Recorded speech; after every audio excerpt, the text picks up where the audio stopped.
ಪ್ರೀತಿಯ ವೀಕ್ಷಕರಿಗೆ ಶಂಕರಾನಂದ ಟಿವಿಗೆ ಸ್ವಾಗತ ಸುಸ್ವಾಗತ. ಇವತ್ತಿನ ವಿಡಿಯೋನಲ್ಲಿ ಮೇ ತಿಂಗಳ ಮಾಸ ಭವಿಷ್ಯ ಹೇಗಿದೆ ಅನ್ನುವಂತಹ ಮಾಹಿತಿಯನ್ನು ತಿಳ್ಕೊಳ್ಳೋಣ. ಅದಕ್ಕಿಂತ ಮುಂಚಿತವಾಗಿ ಯಾರಾದರೂ ಶಂಕರಾನಂದ ಟಿವಿ ಯೂಟ್ಯೂಬ್ ವಾಹಿನಿಯನ್ನು ಸಬ್ಸ್ಕ್ರೈಬ್ ಮಾಡ್ಕೊಂಡಿಲ್ಲ ಅಂದರೆ ಸಬ್ಸ್ಕ್ರೈಬ್ ಮಾಡ್ಕೊಳ್ಳಿ. ಫೇಸ್ಬುಕ್ ಪೇಜ್, ಇನ್ಸ್ಟಾಗ್ರಾಮ್ ಪೇಜನ್ನು ಫಾಲೋ ಮಾಡ್ತಾ ಇಲ್ಲ ಅಂದರೆ ಫಾಲೋ ಮಾಡಿ. ಅದರಿಂದ ನೆಕ್ಸ್ಟ್ ಅಪ್ಲೋಡ್ ಮಾಡುವಂತಹ ವಿಡಿಯೋಗಳು ನಿಮಗೆ ನೋಟಿಫಿಕೇಷನ್ನ ಮುಖಾಂತರ ಬಂದು ತಲುಪತ್ತೆ. ಹೊಸ ಹೊಸ ಮಾಹಿತಿಗಳನ್ನು ತಿಳ್ಕೊಳ್ಳೋದಕ್ಕೆ ಸಾಧ್ಯವಾಗತ್ತೆ ಅಂತ ತಿಳಿಸ್ತಾ ಮೇ ತಿಂಗಳ ಮಾಸ ಭವಿಷ್ಯವನ್ನು ಗಮನಿಸೋಣ. ಮೊದಲನೇದಾಗಿ ಮೇ ತಿಂಗಳಲ್ಲಿ ಬದಲಾವಣೆ ಆಗುವಂತಹ ಗ್ರಹಗಳ ಬಗ್ಗೆ ಮಾಹಿತಿಯನ್ನು ನೋಡೋಣ. ಈ ಮೇ ತಿಂಗಳಿನಲ್ಲಿ ಬಹಳ ತುಂಬ ದೊಡ್ಡದಾಗಿರ್ತಕ್ಕಂತಹ ಪರಿವರ್ತನೆಗಳು ನಡೀತಾ ಇದ್ದಾವೆ. ಈ ಒಂದು ನಮ್ಮ ಸಂವತ್ಸರದ ಪ್ರಕಾರವಾಗಿ ವೈಶಾಖ ಮಾಸ ಇರುತ್ತೆ. ವೈಶಾಖ ಮಾಸ ಜೊತೆಗೆ ನಮ್ಮ ಕ್ಯಾಲೆಂಡರ್ನ ಪ್ರಕಾರ 5ನೇ ತಿಂಗಳು, ಪಂಚಾಂಗದ ಪ್ರಕಾರ 2ನೇ ತಿಂಗಳು. ಈ ತಿಂಗಳಲ್ಲಿ ಬಹಳ ದೊಡ್ಡದಾಗಿರ್ತಕ್ಕಂತಹ ಪರಿವರ್ತನೆಗಳು ನಡೀತಾ ಇರತಕ್ಕಂಥದ್ದು. ಮೊದಲನೆಯದಾಗಿ ತುಂಬ ದಿವಸಗಳಿಂದ, ಒಂದು ವರ್ಷಗಳಿಂದ ಕಾಯ್ತಾ ಇದ್ದಂತಹ ಗುರುಗ್ರಹ ಬದಲಾವಣೆ ಆಗಿ ಹಲವು ರಾಶಿಗಳಿಗೆ ಗುರುಬಲ ಬರುವಂತಹದ್ದು, ಹಲವು ರಾಶಿಗಳಿಗೆ ಗುರುಬಲ ಹೋಗುವಂತಹದ್ದು ನಡೆಯುತ್ತೆ. ಅದೇ ರೀತಿಯಾಗಿ 18ನೇ ತಾರೀಕಿನಂದು ರಾಹುಕೇತುಗಳ ಪರಿವರ್ತನೆ. ಬಹಳ ವಿಶೇಷವಾಗಿದೆ ಈ ತಿಂಗಳು. ನೋಡಿ, 6ನೇ ತಾರೀಕು 5ನೇ ತಿಂಗಳು 2025ಕ್ಕೆ ಮೇಷರಾಶಿಗೆ ಬುಧನ ಪರಿವರ್ತನೆಯಾಗ್ತಾ ಇದೆ. ಅದೇ ರೀತಿಯಾಗಿ 14ನೇ ತಾರೀಕು 5ನೇ ತಿಂಗಳು 2025ಕ್ಕೆ ವೃಷಭ ರಾಶಿಗೆ ರವಿ ಪ್ರವೇಶ ಮಾಡ್ತಾ ಇದ್ದಾನೆ. ಮೇಷ ಸಂಕ್ರಮಣವಾಗ್ತದೆ. 14ನೇ ತಾರೀಕು 5ನೇ ತಿಂಗಳು 2025ಕ್ಕೆ ವೃಷಭ ರಾಶಿಗೆ ರವಿ ಪ್ರವೇಶ ಮಾಡ್ತಾ ಇದ್ದಾನೆ. ವೃಷಭ ಸಂಕ್ರಮಣವಾಗುತ್ತೆ. ಇನ್ನು 14ನೇ ತಾರೀಕು 5ನೇ ತಿಂಗಳು 2025ಕ್ಕೆ ಮಿಥುನ ರಾಶಿಗೆ ಗುರು ಪ್ರವೇಶ ಮಾಡ್ತಾ ಇದ್ದಾನೆ. ಗುರು ಮಿಥುನ ರಾಶಿಯನ್ನು ಪ್ರವೇಶ ಮಾಡುವಂತಹ ಸುಸಂದರ್ಭ. ಜೊತೆಗೆ ಇದೇ 14ನೇ ತಾರೀಕಿನಂದೇ ಗುರು ಪರಿವರ್ತನೆ ಆಗುತ್ತಿರುವ ಕಾಲಘಟ್ಟದಲ್ಲೇ ಗುರು ಮಹಾಯಾಗವನ್ನು ಮಾಡ್ತಾ ಇದ್ದೇವೆ. ಎಲ್ಲರೂ ಸಹ ಬಂದು ಗುರು ಮಹಾಯಾಗದಲ್ಲಿ ಪಾಲ್ಗೊಳ್ಳಬಹುದು. ಗುರು ಮಹಾಯಾಗದ ಬಗ್ಗೆ ಇನ್ನಷ್ಟು ಹೆಚ್ಚಿನ ಮಾಹಿತಿಗಳು ಬೇಕಾಗಿದ್ದರೆ ಇಲ್ಲೇ ಇರುವಂತಹ ಫೋನ್ ನಂಬರ್ಗೆ ಫೋನ್ ಮಾಡಿ ಅಥವಾ ವಾಟ್ಸಪ್ನಲ್ಲಿ ಮೆಸೇಜ್ ಮಾಡಿ, ನಿಮಗೆ ಸಂಪೂರ್ಣವಾದ ಮಾಹಿತಿಯನ್ನು ತಿಳಿಸ್ತಾರೆ. ನಡೀತಿರುವಂತಹ ಸ್ಥಳ ನಮ್ಮ ಕನಕಪುರ ರಸ್ತೆಯ ಕಗ್ಗಲಿಪುರದಲ್ಲಿರುವಂತಹ ಏಳೂರಿನ ಗ್ರಾಮ ದೇವತೆಯಾಗಿರುವಂಥ ಶ್ರೀ ಪಟಾಲಮ್ಮನವರ ಸನ್ನಿಧಿಯಲ್ಲಿ ನಡೀತಾ ಇದೆ. ಈ ಸನ್ನಿಧಿಯಲ್ಲಿ ತಾವೆಲ್ಲರೂ ಸಹ ಬಂದು ಪಾಲ್ಗೊಳ್ಳಬಹುದು. ಯಾರ್ಯಾರಿಗೆ ಗುರುದೋಷವಿದೆಯೋ ಅಥವಾ ಗುರುವಿನಿಂದ ಇನ್ನಷ್ಟು ಹೆಚ್ಚಿನ ಅನುಗ್ರಹವನ್ನು ಯಾರು ನಿರೀಕ್ಷೆ ಮಾಡ್ತಾ ಇದ್ದೀರೋ ಅವರು ಪೂಜೆ ಮಾಡಿಸ್ಕೊಳ್ಬಹುದು. ಆ ಪೂಜೆಗೆ ಶುಲ್ಕ 333 ರೂಪಾಯಿಗಳು ಇರುತ್ತವೆ. ಅದೇ ರೀತಿಯಾಗಿ ನೀವು ಸಹ ನಮಗೆ ಸಾಧ್ಯ ಇಲ್ಲ ಅಂತಂದವರು ಏನು ಯೋಚನೆ ಮಾಡುವಂಥ ಅವಶ್ಯಕತೆ ಇಲ್ಲ. ತಾವೆಲ್ಲರೂ ಸಹ ಬಂದು ಅಲ್ಲಿ ಸೇವೆ ಮಾಡಬಹುದು, ದೇವರ ಪೂಜೆಯನ್ನು ನೋಡಬಹುದು, ದೇವರ ಅನುಗ್ರಹಕ್ಕೂ ಸಹ ಪಾತ್ರರಾಗಬಹುದು. ಕೇವಲ ಹಣ ಕಟ್ಟಿದರೆ ಮಾತ್ರ ಬರಬೇಕು ಅಂತ ಏನಿಲ್ಲ, ಕಟ್ಟೋಕ್ಕೆ ಸಾಧ್ಯ ಇಲ್ಲದೆ ಇದ್ದವರು ಸಹ ಬರಬಹುದು. ಇನ್ನು ಅದೇ ರೀತಿಯಾಗಿ 18ನೇ ತಾರೀಕು ಗಮನಿಸಬೇಕು. ಎರಡೆರಡು ಛಾಯಾಗ್ರಹಗಳು 18 ತಿಂಗಳುಗಳ ನಂತರ ಪರಿವರ್ತನೆ ಆಗ್ತಾ ಇದ್ದಾರೆ. ಕುಂಭರಾಶಿಗೆ ರಾಹು ಬರ್ತಾ ಇದ್ದಾನೆ, ಸಿಂಹರಾಶಿಗೆ ಕೇತು ಬರ್ತಾ ಇರುವಂತಹ ಸಂದರ್ಭ. 23ನೇ ತಾರೀಕಿನಂದು ವೃಷಭ ರಾಶಿಗೆ ಬುಧ ಪ್ರವೇಶ ಮಾಡ್ತಾ ಇದ್ದಾನೆ. ಇನ್ನು 31ನೇ ತಾರೀಕು 5ನೇ ತಿಂಗಳು 2025ಕ್ಕೆ ಮೇಷರಾಶಿಗೆ ಶುಕ್ರ ಪ್ರವೇಶ ಮಾಡ್ತಾ ಇದ್ದಾನೆ. ತನ್ನ ಉಚ್ಚ ಸ್ಥಾನವನ್ನು ತೊರೆದು ತನ್ನ ಮುಂದಿನ ಶುಭ ರಾಶಿಯಾದಂತಹ ಮೇಷರಾಶಿ ಪರಿವರ್ತಿತನಾಗ್ತಾ ಇದ್ದಾನೆ. ಇದಿಷ್ಟು ಈ ತಿಂಗಳಲ್ಲಿ ನಡೆಯುವಂತಹ ಒಂದು ವಿಶೇಷವಾದ ಗ್ರಹಗಳ ಸಂಚಾರ. ಇನ್ನು ನೋಡಿ, ದೀರ್ಘಕಾಲದ ಫಲವನ್ನು ಕೊಡುವಂತಹ ಗುರುವಿನ ಬದಲಾವಣೆಯಾಗ್ತಾ ಇದೆ. ಅದೇ ರೀತಿಯಾಗಿ 18 ತಿಂಗಳ ನಂತರದಲ್ಲಿ ಒಂದು ರಾಹುಕೇತುಗಳ ಸ್ಥಾನ ಪರಿವರ್ತನೆಯಾಗ್ತಾ ಇದೆ. ಇದು ಬಹಳ ದೊಡ್ಡ ಮಟ್ಟದಲ್ಲಿ ಹಲವು ರಾಶಿಗಳ ಮೇಲೆ ಪ್ರಭಾವವನ್ನು ಬೀರುತ್ತೆ. ಯಾವ್ಯಾವ ರೀತಿಯಾದಂತಹ ಪರಿಣಾಮಗಳನ್ನು ಎದುರಿಸಬಹುದು ಈಗ ನೋಡೋಣ. ಇನ್ನು ತುಲಾ ರಾಶಿಯವರಿಗೆ ಮೇ ತಿಂಗಳ ಮಾಸ ಭವಿಷ್ಯ ಯಾವ ರೀತಿಯಾಗಿದೆ ಅನ್ನೋದನ್ನು ಈಗ ಗಮನಿಸೋದಾಯಿತು ಅಂತ ಹೇಳಿದ್ರೆ, ವೈಶಾಖ ಮಾಸ, ಈ ವೈಶಾಖ ಮಾಸದಲ್ಲಿ ತುಲಾ ರಾಶಿಯವರಿಗೆ ಬಹಳ ಅತ್ಯುತ್ತಮದಾಯಕವಾದಂತಹ ಫಲದ ನಿರೀಕ್ಷೆಯನ್ನು ನೀವು ಮಾಡೋದಕ್ಕೆ ಸಾಧ್ಯ ಇದೆ. ಕಾರಣ ನೋಡಿ, 14ನೇ ತಾರೀಕು ಬದಲಾಗ್ತಾ ಇರುವಂತಹ ಗುರುವಿನ ಪ್ರಭಾವ, ಈಗಾಗಲೇ ಬದಲಾವಣೆಯಾಗಿ ಶುಭ ರೀತಿಯಲ್ಲಿರುವಂತಹ ಶನಿಯ ಪ್ರಭಾವ, ಅದರ ಜೊತೆಗೆ ಕುಜ ಸುಸ್ಥಿತಿನಲ್ಲಿ ಇರ್ತಕ್ಕಂಥದ್ದು, 18ನೇ ತಾರೀಕು ರಾಹು ಕೇತುಗಳು ಬದಲಾಗಿ ಕೇತುವಿನ ಸಂಪೂರ್ಣ ಆಶೀರ್ವಾದ ಸಿಗ್ತಕ್ಕಂತಹದ್ದು, ಇದೆಲ್ಲದರ ಅನುಕೂಲತೆಯನ್ನು ನೀವು ಪಡೆದುಕೊಳ್ಳುವ ಸಾಧ್ಯತೆಗಳಿದ್ದಾವೆ. ನೋಡಿ, ನೇರವಾಗಿ ಗುರುವಿನ ದೃಷ್ಟಿಯು ನಿಮ್ಮ ರಾಶಿ ಮೇಲೆ ಬೀಳ್ತಾ ಇದೆ. ಇಷ್ಟು ದಿವಸ 8ನೇ ಮನೆಯಲ್ಲಿ ಇದ್ದಂತಹ ಗುರುವು ಈಗ ಭಾಗ್ಯಸ್ಥಾನಕ್ಕೆ ಹೋಗಿ ಭಾಗ್ಯಸ್ಥಾನದಿಂದ ತನ್ನ ಶುಭ ದೃಷ್ಟಿಯನ್ನು ಬೀಳ್ತಾ ಇದ್ದಾನೆ ರಾಶಿಯ ಮೇಲೆ. ಆರೋಗ್ಯದಲ್ಲಿ ಏನಾದರೂ ತೊಂದರೆ ತಾಪತ್ರಗಳನ್ನು ನೀವು ಕಳೆದ ಒಂದಷ್ಟು ವರ್ಷಗಳಿಂದ ಅನುಭವಿಸ್ತಾ ಇದ್ರಿ ಅಂತಂದರೆ ಅದು ನಿವಾರಣೆ ಆಗುವಂತಹದ್ದು. ಬಹಳ ದೀರ್ಘಕಾಲದ ಅನಾರೋಗ್ಯಗಳಿಂದ ವಿಮುಕ್ತಿಯನ್ನು ನೀವು ಪಡ್ಕೊಳ್ತೀರಾ.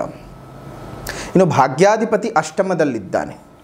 ಆ ಬುಧನ ಸ್ಥಾನ ಬದಲಾವಣೆ ಆಗೋವರೆಗೂ ಒಂದು ಸ್ವಲ್ಪ ಟೆನ್ಷನ್ ಅನ್ನೋದಿದ್ದರುತ್ತೆ. ಏನೋ ಆಗುತ್ತಾ ಹೋಗುತ್ತಾ ಬಿಡುತ್ತಾ ಅನ್ನುವಂತಹ ಗಾಬರಿ, ಆಂಗ್ಸೈಟಿ ಎಲ್ಲವೂ ಸಹ ಕೆಲಸ ಕಾರ್ಯಗಳಲ್ಲಿ ಬಂದು ಹೋಗ್ತಾ ಇರುತ್ತೆ. ಆದರೆ ಏನು ತಲೆ ಕೆಡಿಸ್ಕೊಳ್ಳೋದು ಬೇಡ. ಭಾಗ್ಯಸ್ಥಾನದಲ್ಲೇ ಗುರುವಿನ ಸ್ಥಾನ ಇರುವುದರಿಂದಾಗಿ, ಜೊತೆಗೆ ಅವನು ಪಂಚಮ ಸ್ಥಾನವನ್ನು ನಿಮ್ಮ ರಾಶಿಯಿಂದ 5ನೇ ಮನೆಯನ್ನು ಬೇರೆ ನೋಡ್ತಾ ಇದ್ದಾನೆ, ಜೊತೆಗೆ ನಿಮ್ಮ ರಾಶಿಯಿಂದ 3ನೇ ಮನೆಯನ್ನು ಬೇರೆ ದೃಷ್ಟಿಸ್ತಾ ಇದ್ದಾನೆ ತನ್ನ ಸಪ್ತಮ ದೃಷ್ಟಿಯಿಂದಾಗಿ, ನಿಮ್ಮ ರಾಶಿ ಮೇಲೆ ಬೇರೆ ಬರ್ತಾ ಇರ್ತಕ್ಕಂತಹದ್ದು. ಇದೆಲ್ಲದರ ಅನುಕೂಲಗಳನ್ನು ನೀವು ಪಡ್ಕೊಳ್ತೀರಾ.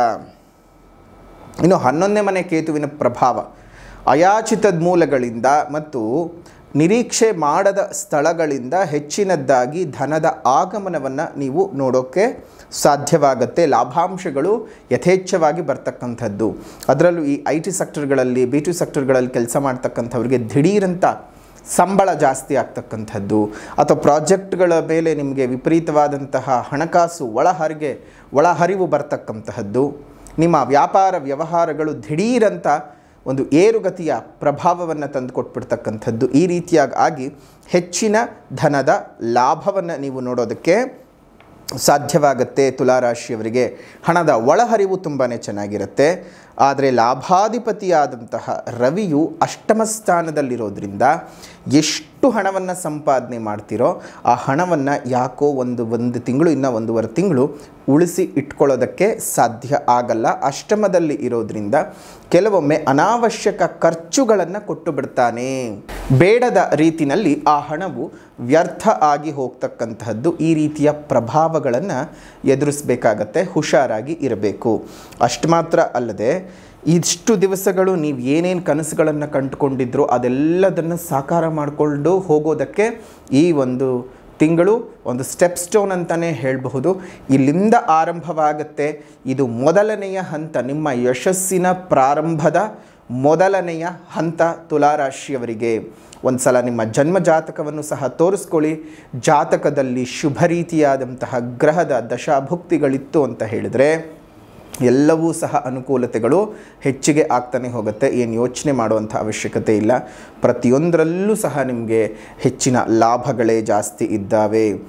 ಇನ್ನು 6ನೇ ಮನೆಯಲ್ಲಿರುವಂತಹ ಶನಿ ಮತ್ತು ಶುಕ್ರರ ಒಂದು ಸಂಯೋಗದ ಯುತದ ಉಚ್ಚ ಶುಕ್ರನ ಒಂದು ಫಲಗಳು ತುಂಬಾ ಚೆನ್ನಾಗಿದೆ. ನಿಮ್ಮ ರಾಶ್ಯಾಧಿಪತಿಯೇ ಉಚ್ಚ ಸ್ಥಾನದಲ್ಲಿ ಬೇರೆ ಇರತಕ್ಕಂಥದ್ದು ನಿಮಗೆ ಅತ್ಯಂತ ಅಮೂಲ್ಯಯುತವಾದಂತಹ ಫಲಗಳನ್ನು ಕೊಡೋದಕ್ಕೆ ಸಾಧ್ಯವಾಗುತ್ತೆ. ಅತ್ಯಂತ ಶುಭದಾಯಕವಾಗಿರ್ತಕ್ಕಂಥದ್ದು. ವೈವಾಹಿಕ ಜೀವನದಲ್ಲಿ ಇದ್ದಂತಹ ಎಡರು ತೊಡರುಗಳೆಲ್ಲ ಹೋಗತಕ್ಕಂಥದ್ದು. ಪ್ರೇಮ ವಿವಾಹಕ್ಕೆ ಇದು ಬಹಳ ಸಕಾಲ ಅಂತಲೇ ಹೇಳಬಹುದು. ಅದೇ ರೀತಿಯಾಗಿ ನಿಮ್ಮ ಎಲ್ಲ ವ್ಯಾವಹಾರಿಕ ಒಂದು ಸಂಬಂಧಗಳು ಸಹ ಭದ್ರವಾಗಿ ನಿಂತ್ಕೊಳ್ಳುತ್ತವೆ. ಅನಿಶ್ಚಿತತೆಯ ವಾತಾವರಣ ಉದ್ಯೋಗದಲ್ಲಿ, ವ್ಯಾಪಾರ ವ್ಯವಹಾರಗಳಲ್ಲಿ ಏನು ನೋಡ್ತಾ ಇದ್ರಿ ಅದೇ ಆ ಅನಿಶ್ಚಿತತೆ ಎಲ್ಲ ಹೋಗಿ ಒಂದು ಉತ್ತಮವಾಗಿರ್ತಕ್ಕಂಥ ಒಂದು ಸಮಯ ನಿಮಗೆ ಒಂದು ಕರಿಯರ್ ಲೈಫ್ನಲ್ಲಿ ಬರ್ತಕ್ಕಂಥದ್ದು. ಅದೇ ರೀತಿಯಾಗಿ ವಿದ್ಯಾರ್ಥಿಗಳಿಗೆ ಬಹಳ ಶುಭವಾಗಿದೆ. ವಿದ್ಯಾರ್ಥಿಗಳಿಗೆ ನಿಮ್ಮ ವಿದ್ಯಾಭ್ಯಾಸದಲ್ಲಿ ಬಹಳ ದೊಡ್ಡ ಪ್ರಗತಿಯನ್ನು ನೋಡ್ತೀರಿ. ವಿದೇಶಗಳಿಗೆ ಹೋಗಿ ಓದಬೇಕು ಅನ್ನುವಂತಹ ವಿದ್ಯಾರ್ಥಿಗಳಿಗೆಲ್ಲ ಇದು ಬಹಳ ಸಕಾಲವಾಗಿ ನಿಂತ್ಕೊಳ್ಳುತ್ತೆ. ತುಂಬಾ ಚೆನ್ನಾಗಿ ಇರತಕ್ಕಂತಹ ಸಂದರ್ಭ ಈ ಒಂದು ವಿಶೇಷವಾಗಿರ್ತಕ್ಕಂತಹ ಒಂದು ಮೇ ತಿಂಗಳ ಮಾಸ, ವೈಶಾಖ ಮಾಸದಲ್ಲಿ ನಿಮಗೆ ಶುಭ ಫಲಗಳು ತುಂಬಾ ಚೆನ್ನಾಗಿದ್ದಾವೆ ಒಂದು ತುಲಾ ರಾಶಿಯವರಿಗೆ. ಇನ್ನು ಕೌಟುಂಬಿಕ ಜೀವನದಲ್ಲಿ ಬಹಳ ಸಂತೋಷವಾಗಿ ಇರ್ತೀರಾ. ನೆಮ್ಮದಿ, ಸುಖ, ಸೌಖ್ಯಗಳ ವೃದ್ಧಿ. ತುಲಾ ರಾಶಿಯವರಿಗೆ ಕಳೆದ 4-5 ವರ್ಷಗಳಿಂದಾಗಿ ಮನೆಯಲ್ಲಿ ನೆಮ್ಮದಿ ಅನ್ನೋದೇ ಹೊರಟೋಗಿತ್ತು. ಕೌಟುಂಬಿಕ ಸುಖ ಜೀವನ ಅನ್ನೋದೇ ಸತ್ತು ಹೋಗಿತ್ತು. ಒಂದು ಹಂತಕ್ಕೆ ಏನೋ ಇರಬೇಕು, ಮಕ್ಕಳಿದ್ದಾರೆ, ಗಂಡ ಹೆಂಡತಿ ಜೊತೆಲಿರಬೇಕು ಅನ್ನೋ ಭಾವದಲ್ಲಿ ಬದುಕಿದ್ದು ಹೆಚ್ಚು. ಇನ್ನು ಮಕ್ಕಳನ್ನು ಬಿಟ್ಟರೆ ಅವ್ರಿಗೆ ದಿಕ್ಕಿಲ್ಲ, ದೆಸೆ ಇಲ್ಲ ಅನ್ನೋ ರೀತಿಯಲ್ಲಿ ಆಗತ್ತೆ ಅಂತ ಕಾಂಪ್ರಮೈಸ್ ಮಾಡ್ಕೊಂಡು ಜೀವನ ಮಾಡಿದ್ದೇ ಹೆಚ್ಚು. ಎಷ್ಟೋ ಜನ ಸಂಸಾರದ ಸುಖವನ್ನೇ ಮರೆತು ಹೋಗಿದ್ರಿ. ಆದರೆ ಈ ಒಂದು ತಿಂಗಳಿನಿಂದ ಅದೆಲ್ಲವೂ ಸಹ ಸರಿ ಹೋಗ್ತಾ ಬರುತ್ತೆ. ಅನುಕೂಲಕರವಾದ ವಾತಾವರಣ ನಿಮಗೆ ಬಹಳ ಚೆನ್ನಾಗಿ ಪ್ರಾಪ್ತಿ ಆಗುವಂತಹ ಒಂದು ತಿಂಗಳು ಆಗಿರುತ್ತೆ. ನಿಮ್ಮೆಲ್ಲರ ಜೀವನ ಬಹಳ ಚೆನ್ನಾಗಿ ಆಗುತ್ತೆ. ಬಂಧು ಮಿತ್ರರಲ್ಲಿ ಬಹಳ ಪ್ರೀತಿ ಉಂಟಾಗುತ್ತೆ ಮತ್ತು ಅವರ ಸಹಾಯವನ್ನು ಸಹ ನೀವು ತಗೊಂಡು ಒಂದಿಷ್ಟು ಜೀವನಕ್ಕೆ ಒಂದಿಷ್ಟು ಒಳ್ಳೆ ಬೆಳವಣಿಗೆಯನ್ನು ಕಂಡುಕೋತೀರಾ. ವ್ಯಾಪಾರ ವ್ಯವಹಾರ ತುಂಬ ಭರದಿಂದ ಸಾಗುತ್ತೆ. ನಿಮ್ಮ ಎಲ್ಲ ರೀತಿಯಾದಂತಹ ಒಂದು ಓರೆಕೋರೆಗಳೆಲ್ಲ ಹೋಗುತ್ತೆ. ಉತ್ತಮವಾದ ಧನಲಾಭ ಆಗ್ತಕ್ಕಂಥದ್ದು. ಆಗಲೇ ಹೇಳಿದ ಹಾಗೆ ನಿಮ್ಮ ಲಾಭಾಧಿಪತಿಯು ಅಷ್ಟಮದಲ್ಲಿ ಇರೋದರಿಂದ ಖರ್ಚುಗಳು ಸಹ ನಿಮ್ಗೆ ಹಾಗೆ ಹೆಚ್ಚಿಗೆ ಆಗ್ತಾನೆ ಬರುತ್ತೆ. ಎಲ್ಲ ಕೆಲಸ ಕಾರ್ಯಗಳು ಸಹ ಸಫಲವಾಗುತ್ತೆ.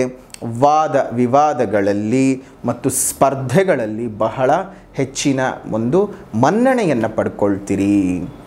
ಉದ್ಯೋಗಿಗಳಿಗೆ ಚೆನ್ನಾಗಿದೆ, ವಿದ್ಯಾರ್ಥಿಗಳಿಗೆ ಚೆನ್ನಾಗಿದೆ, ಸ್ತ್ರೀಯರಿಗೆ ಆರೋಗ್ಯ ವೃದ್ಧಿಯಾಗುವಂಥದ್ದು, ಸಾಮಾನ್ಯ ವರ್ಗದ ಒಂದು ಜೀವನ ಸುಧಾರಿಸುವಂತಹ ಸುಮಧುರವಾಗಿರ್ತಕ್ಕಂತಹ ಅನೇಕ ವಿಚಾರಧಾರೆಗಳು ಈ ಒಂದು ಮೇ ತಿಂಗಳಲ್ಲಿ ಇರುವಂತಹದ್ದು. ಜೊತೆಗೆ ಇದೇ ಮೇ ತಿಂಗಳ 14ನೇ ತಾರೀಕು ಮತ್ತು 18ನೇ ತಾರೀಕು ರಾಹು ಕೇತುವಿನ ಬದಲಾವಣೆಯೂ ಮತ್ತು ಗುರುಗ್ರಹದ ಬದಲಾವಣೆಯೂ ಇರುವುದರಿಂದಾಗಿ ಗುರುಬಲ ಏನೋ ಇದೆ, ಆದರೆ ಇನ್ನಷ್ಟು ಹೆಚ್ಚಿನ ಗುರುಬಲದ ಪ್ರಾಪ್ತಿಗಾಗಿ 14ನೇ ತಾರೀಕು 5ನೇ ತಿಂಗಳು 2024 ಮಾಡ್ತಾ ಇರತಕ್ಕಂತಹ ವಿಶೇಷವಾದ ಗುರು ಮಹಾಯಾಗದಲ್ಲಿ ಪಾಲ್ಗೊಂಡು ನಿಮ್ಮ ಹೆಸರಿನಲ್ಲಿ ಒಂದು ಸಂಕಲ್ಪ ಪೂಜೆಯನ್ನು ಮಾಡಿಸಿ ಗುರು ರಕ್ಷಾ ಕವಚವನ್ನು ಅಲ್ಲಿ ಪೂಜೆಯ ನಂತರ ಕೊಡ್ತಕ್ಕಂತಹ ಗುರು ರಕ್ಷಾ ಕವಚವನ್ನು ನೀವು ಕೈಗೆ ಕಟ್ಕೊಳ್ಳಿ. ಅದೇ ರೀತಿಯಾಗಿ ಗುರು ಅಕ್ಷತೆಯನ್ನು ಕೊಡ್ತೇವೆ, ಅದನ್ನು ಮನೆಯಲ್ಲಿಟ್ಟು ಪೂಜೆಯನ್ನು ಮಾಡ್ತಾ ಬನ್ನಿ. ಅದರಿಂದ ಅದು ಎಷ್ಟೋ ಉತ್ತಮವಾದ ಫಲಗಳನ್ನು ನೀವು ಇನ್ನಷ್ಟು ಹೆಚ್ಚಿಗೆ ಅನುಭವಿಸೋದಕ್ಕೆ ಸಾಧ್ಯವಾಗುತ್ತೆ. ಅದರ ಶುಲ್ಕ 333 ರೂಪಾಯಿಗಳು. ಕೇವಲ ಗೋಚಾರದ ಗುರು ಮಾತ್ರವಲ್ಲದೆ ನಿಮ್ಮ ಜನ್ಮಜಾತಕದಲ್ಲೇನಾದರೂ ಗುರು ಹೀನನಾಗಿ ಅಥವಾ ದುಸ್ಥಾನಗಳಲ್ಲಿ ಸ್ಥಿತಿಯಾಗಿ ಶುಭ ಫಲಗಳನ್ನು ಕೊಡೋದಕ್ಕೆ ಒಂದು ಸರಿಯಾದ ಮಾರ್ಗ ಇಲ್ಲದೆ ಹೋಗಿದ್ದರೆ ಈ ಒಂದು ಸಮಯದಲ್ಲಿ ನೀವೇನು ಮಾಡಬೇಕು, ಈ ಗುರು ಮಹಾಯಾಗದಲ್ಲಿ ಪಾಲ್ಗೊಂಡು ನಿಮ್ಮ ಹೆಸರಿನಲ್ಲಿ ಪೂಜೆ ಮಾಡಿಸಿ, ಎಲ್ಲವೂ ಸಹ ಅನುಕೂಲವಾಗುತ್ತೆ. ಯಾಗ ನಡೀತಿರ್ತಕ್ಕಂತಹ ಸ್ಥಳ ಏಳೂರಿನ ಗ್ರಾಮ ದೇವತೆಯಾಗಿರುವಂತಹ ಶ್ರೀ ಪಟಾಲಮ್ಮ ಅಮ್ಮನವರ ಸನ್ನಿಧಿ, ಕಗ್ಗಲೀಪುರ, ಕನಕಪುರ ಮುಖ್ಯ ರಸ್ತೆಯಲ್ಲಿರುವಂತಹ ಕಗ್ಗಲೀಪುರದ ಈ ವಿಶೇಷವಾದಂತಹ ಅಮ್ಮನವರ ಆಸ್ಥಾನದಲ್ಲಿ ಈ ವಿಶೇಷವಾದ ಯಾಗ ನಡೀತಿದೆ. ತಾವೆಲ್ಲರೂ ಸಹ ಬಂದು ಪಾಲ್ಗೊಳ್ಳಿ. ತಮ್ಮೆಲ್ಲರಿಗೂ ಸಹ ಶುಭವಾಗಲಿ, ಮಂಗಳವಾಗಲಿ. ಕೇವಲ ಪೂಜೆ ಮಾಡಿಸೋರು ಮಾತ್ರನೇ ಬರಬೇಕು ಅಂತ ಏನಿಲ್ಲ. ಯಾರಿಗೆ ಸಾಧ್ಯವಿಲ್ಲ ಪೂಜೆ ಮಾಡಿಸೋಕ್ಕೆ ಅವರು ನೇರವಾಗಿ ಬಂದು ಅಲ್ಲಿ ನಾವು ಸಹ ಇರ್ತೇವೆ, ನಮ್ಮನ್ನು ಸಹ ಮಾತಾಡಿಸಿ ಗುರು ಪೂಜೆಯನ್ನು ಸಂಪೂರ್ಣವಾಗಿ ನೋಡಿ ನಿಮ್ಮ ಕೈನಲ್ಲಿ ಅಲ್ಲಿ ಏನು ಸೇವೆ ಮಾಡೋಕ್ಕೆ ಸಾಧ್ಯವಾಗುತ್ತೋ ಆ ಸೇವೆಗಳನ್ನು ನೀವು ಮಾಡಿ ತಮ್ಮೆಲ್ಲರಿಗೂ ಸಹ ಒಳ್ಳೆಯದಾಗಲಿ ಅಂತ ಹೇಳ್ತಾ ಈ ಒಂದು ವಿಶೇಷ ಸಂದರ್ಭದಲ್ಲಿ ಇದಾಗಿತ್ತು ತುಲಾ ರಾಶಿಯವರ ಮೇ ತಿಂಗಳ ಮಾಸ ಭವಿಷ್ಯ. ಇನ್ನು ಪರಿಹಾರದ ಕ್ರಮಗಳು ಅಂತ ಬಂದಾಗ ಮೊದಲನೇದಾಗಿ ಸಾಮಾಜಿಕ ಪರಿಹಾರ ಅಂತ ಬರ್ತಾ ಇದ್ದ ಹಾಗೆಯೇ ಪ್ರಕೃತಿಯನ್ನು ಉಳಿಸಿ, ಪ್ರಕೃತಿಯನ್ನು ಬೆಳೆಸಿ, ಇನ್ನಿತರ ಜೀವಜಂತುಗಳಿಗೆ ಒಂದಷ್ಟು ಆಸರೆಯಾಗಿರಿ. ನಮ್ಮ ಮುಂದಿನ ಪೀಳಿಗೆಗಳು ಚೆನ್ನಾಗಿರಬೇಕಂದ್ರೆ ಇಂದು ಹಸಿರನ್ನು ಉಳಿಸ್ಕೊಳ್ಬೇಕು. ಸಾಧ್ಯವಾದ ಕಡೆ ಗಿಡಗಳನ್ನು ನೆಟ್ಟು ಪೋಷಣೆ ಮಾಡೋಣ, ಮರಗಳನ್ನು ಉಳಿಸ್ಕೊಳ್ಳೋಣ. ನಿಮ್ಮ ಮನೆ ಮುಂದೆ ಮತ್ತು ಮೇಲ್ಭಾಗದಲ್ಲಿ ಸಣ್ಣ ಸಣ್ಣ ಕುಂಡಗಳಲ್ಲಿ ನೀರನ್ನು ಇಡ್ತಾ ಬನ್ನಿ. ಅದರಿಂದ ಅದೆಷ್ಟೋ ಜೀವಜಂತುಗಳಿಗೆ ನೀವು ಕೊಡುವಂತಹ ಒಂದು ಹನಿಯ ನೀರು ಅವುಗಳ ಪ್ರಾಣವನ್ನು ಉಳಿಸೋದಕ್ಕೆ ಸಾಧ್ಯವಾಗುತ್ತೆ. ಒಂದು ಜೀವಿಯ ಪ್ರಾಣವನ್ನು ಉಳಿಸಿದ ಪುಣ್ಯದ ಫಲ ನಿಮಗೆ ಸಿಗುತ್ತೆ. ಬಹಳ ಅತ್ಯುತ್ತಮವಾದಂತಹ ಯೋಗ ಫಲವನ್ನು ದೇವರೇ ನಿಮಗೆ ಅನುಗ್ರಹ ಮಾಡಿದಾಗ ಇನ್ಯಾವುದೇ ರೀತಿಯ ಗ್ರಹ ಬಲಗಳ ಬಗ್ಗೆ ಯೋಚನೆ ಮಾಡೋದು ಬೇಡ. ಅದಕ್ಕೆ ನಾವು ನಮ್ಮ ಪ್ರತಿ ವಿಡಿಯೋನಲ್ಲೂ ಹೇಳ್ತಿರ್ತೀವಿ, ಗ್ರಹ ಬಲಕ್ಕಿಂತ ದೈವ ಬಲ ದೊಡ್ಡದು, ದೈವ ಬಲವನ್ನು ಪಡ್ಕೊಳ್ಳೋದ್ರಲ್ಲಿ ನೀವು ಮುಂದುವರಿತಾ ಹೋಗಿ ಅಂತ ಹೇಳ್ತಾ ಇರ್ತೀವಿ. ಆದರೆ ತುಂಬ ಜನ ಮಾಡ್ತಾ ಇದ್ದೀರಿ, ತುಂಬ ಜನ ಮಾಡ್ತಾ ಇಲ್ಲ. ಮಾಡದೇ ಇದ್ದಂತಹವರು ಇನ್ನಾದರೂ ಅದನ್ನು ಶುರು ಮಾಡಿ, ಮಾಡ್ತಾ ಇರುವಂತಹವರು ನಿಲ್ಲಿಸದೆ ಮುಂದುವರಿಸ್ತಾ ಹೋಗಿ.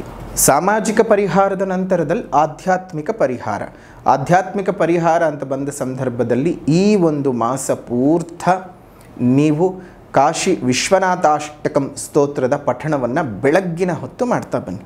6 ಗಂಟೆ ಒಳಗಡೆ ಕಾಶಿ ವಿಶ್ವನಾಥ ಅಷ್ಟಕಂ ಸ್ತೋತ್ರದ ಪಠಣವನ್ನು ಮಾಡೋದ್ರಿಂದ ಇನ್ನಷ್ಟು ಹೆಚ್ಚಿನ ಶ್ರೀರಕ್ಷೆಯು ನಿಮಗೆ ಸಿಗುತ್ತೆ. ನಿಮ್ಮೆಲ್ಲ ಕೆಲಸ ಕಾರ್ಯಗಳಲ್ಲಿ ಅಭಿವೃದ್ಧಿಯಾಗುತ್ತೆ, ಶುಭವಾಗುತ್ತೆ ಅಂತ ಹೇಳ್ತಾ, ತುಲಾರಾಶಿಯವರ ಮೇ ತಿಂಗಳ ಮತ್ತು ವೈಶಾಖ ಮಾಸ ಭವಿಷ್ಯ ಹೇಗಿದೆ ಅಂತ ತಿಳ್ಕೊಂಡಿದ್ದೀರಿ. ವಿಡಿಯೋ ಇಷ್ಟ ಆಗಿದ್ದರೆ ಲೈಕ್ ಮಾಡಿ, ಶೇರ್ ಮಾಡಿ, ಕಮೆಂಟ್ ಮಾಡಿ.